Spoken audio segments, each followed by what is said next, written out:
கிழங்கு, meal maker இதுவும் போட்டு ஒரு குருமா வைக்க போகிறேன்.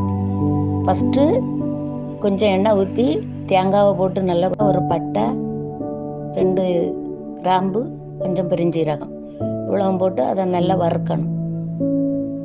ஒரு 3 4 உங்களுக்கு எரிப்பு எவ்வளோ வேணுமோ அதுக்கு தக்கன ஒரு 3 4 வத்தல், கொஞ்சம் தனியா மல்லி இதுவும் போட்டு நல்லா வறுத்துறணும். வறுத்து நல்லா செவுக்க வறுத்து கொஞ்சம் மஞ்சப்பொடியும் போட்டு வறுத்து வச்சுட்டு போட்டுட்டு உருளைக்கிழங்கு அதையும் நல்லா குக்கரில் 2 காயம் இதை வெட்டி எண்ணெய் கடுகு கருவேப்பிலை எல்லாம் போட்டு தாளிச்சிட்டு இந்த வெங்காயத்தை நல்லா வதக்கிட்டு தட்டி நல்லா கிண்டி கொடுத்துட்டு மசாலையை அரைச்சி வச்சிருக்க மசாலையை ஊற்றி நல்லா கொதிக்க வச்சு எடுக்கணும்.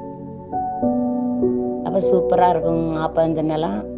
ஒரு பிடி தேங்காய் நல்லா மிக்சியில் அடிச்சிட்டு